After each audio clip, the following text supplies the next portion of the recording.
Amarok launch control. Yeah, as you do.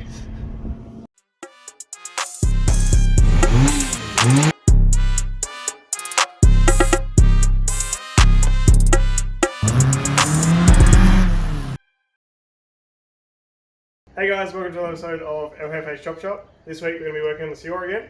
So we're going to start putting the drive shafts in, the hubs in, the brakes on, the sway bar, lower control arms, all that sort of stuff, and start hooking up the piping, or the for the radiator and the throttle body. So we'll get stuck into it.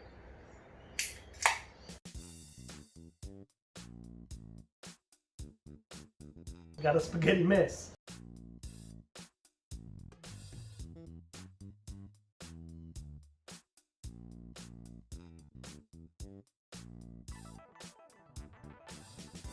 It's actually blue skies outside and sun's out at the moment. What?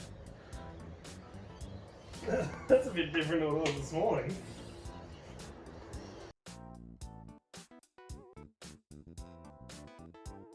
Turns out all the hoses for the heater are too short because the engine was on a funny angle when the gearbox wasn't in there and I was making all the lines work. So now we're like an inch short for everything.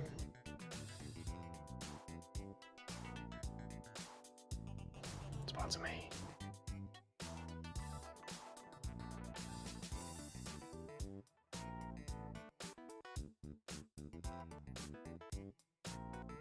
So just putting the knuckle and the drive shaft back in.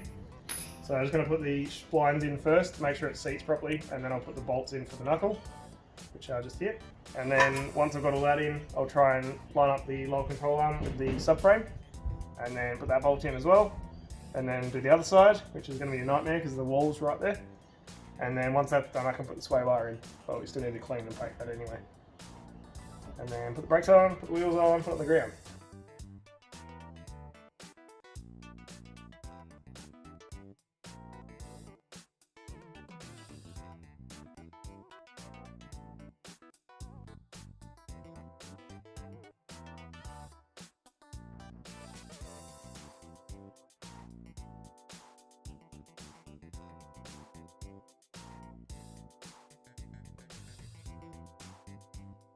So I think we found the drive shaft's too short on this side.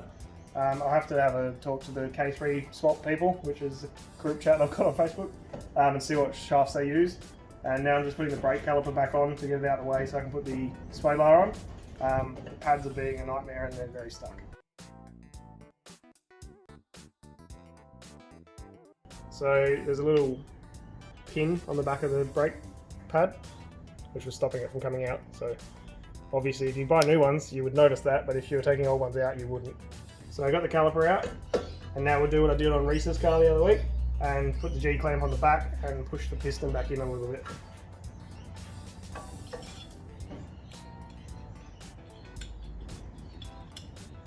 So this is already a big brake upgrade anyway. This is off a M100 Sirion, so it's like pretty much the model straight after the Cuore. So these are a fair bit bigger than the stock Cuore stuff. We knew that we were going to put the K3 in it, so we started with the brakes because that seems like a smart idea.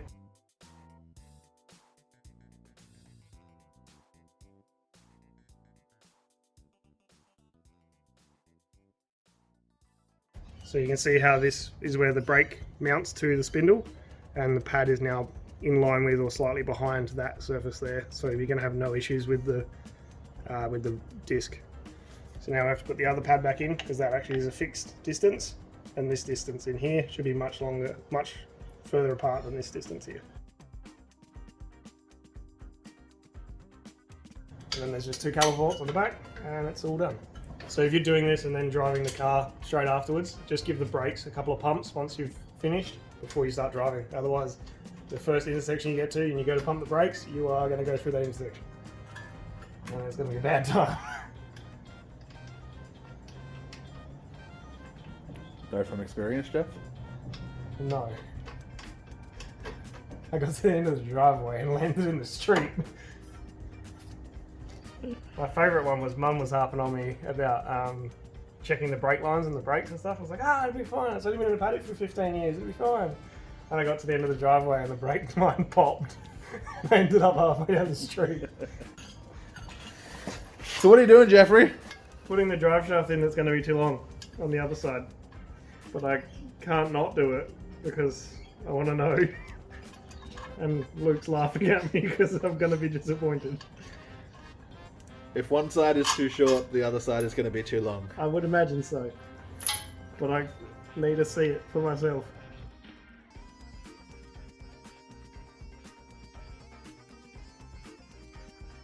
Alright, so I've got a bolt for the knuckle.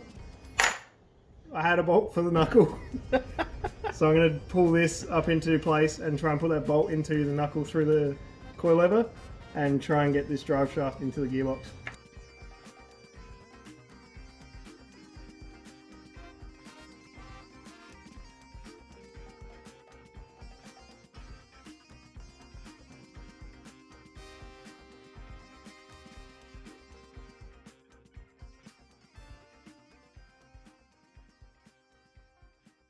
I can get it lined up or put the bolt in. I can't do both, apparently. I would offer the help, but you know, filming. I don't need your help. I'm a strong, independent woman. You don't need a man.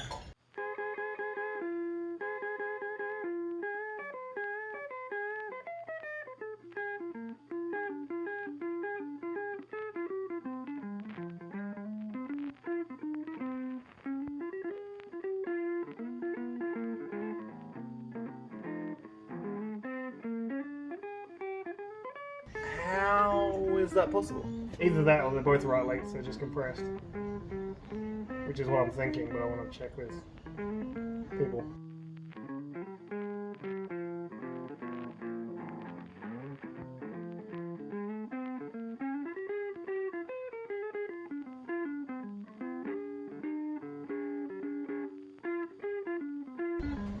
So last time I looked outside, there was clear blue skies, and now it's raining again.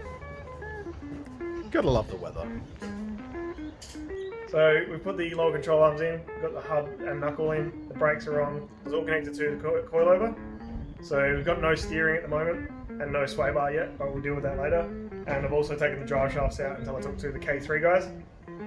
But we've just been looking at intercooler piping, so we had all the front end together and then had a bit of a lapse in concentration because we were concentrating on something else and we didn't film. But we've decided to get rid of the engine mount. So if you look at the front here, the turbo sits essentially here, and this engine mount is huge. So the plan was to have the intercooler pipe come down here and this way, but the engine mount's actually in the way. But if I get rid of this from here and from here, and then I can put the oil filter, which is currently on its own thing, I can put that straight into the engine block and make my own engine mount, which will give me room for the dump to come through here, room to get to the oil filter, room to have the turbo, room for the intercooler pipe. This will be able to be much shorter. I'll be able to get a hose to here, I'll be able to do all the cooling, and it'll be about 20 times easier. So 2 steps forwards, 1 step backwards, let's make an engine mount.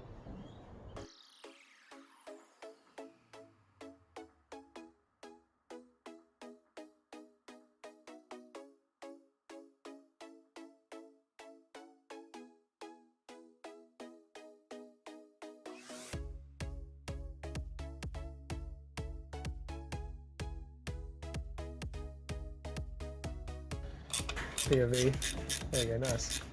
Now I know how it feels to film porn. Would you like me to thrust also? It's backwards because the car's though.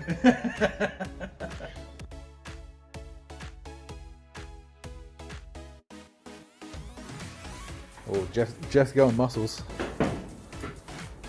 Oh, huge.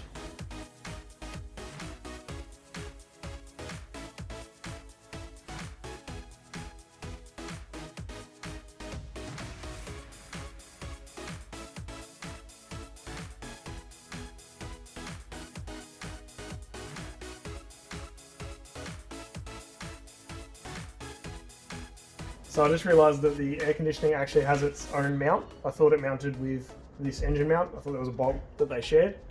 So we can actually take the whole engine mount off. It's got 4 bolts, so we'll be able to use all 4 bolts for the engine mount that we want to make.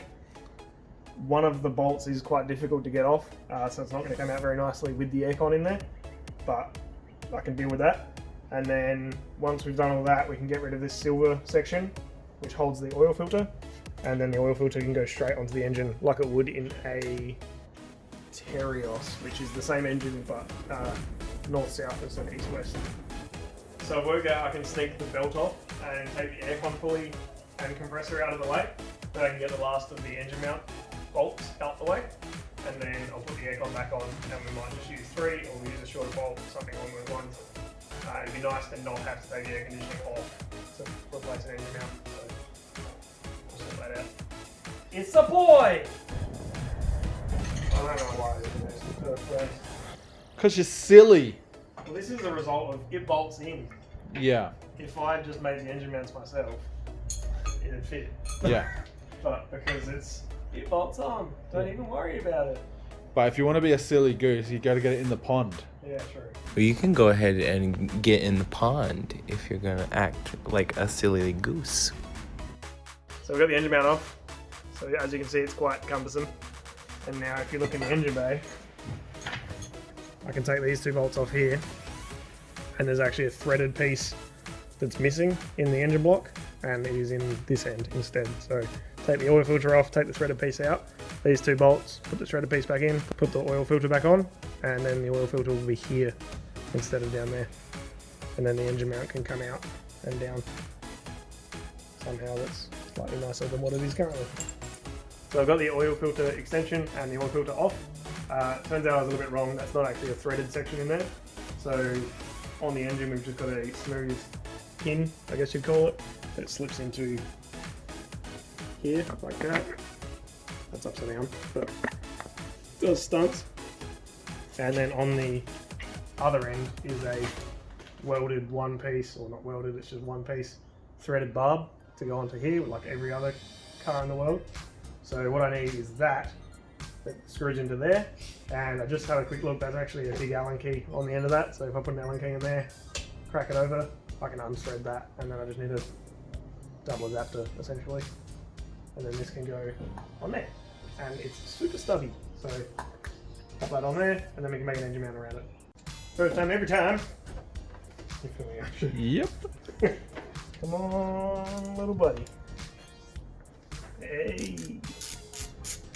It's almost like I know what I'm doing. Almost. Sometimes you cease to amaze me. Sometimes I amaze to cease you. What? What? Oh, look at that. That's what we wanted. So I need something with this thread on one end and the oil filter thread on the other end. And then I'll bloody put it on there. Or I'll just thread this one. So I got the little adapter dude out of the engine. So as you can see, this is the engine side, just screws straight in. And this is the oil filter extension side, which is just a little O-ring, which is actually kind of hammered. But if we turn it around and get the oil filter, this makes perfect sense, but it's good to see that it actually does work. So what I need to do is thread this half to go in there, and then it's done. Like, it couldn't be any easier. Custom part couldn't be any easier. It'd be easier if it just screwed on. But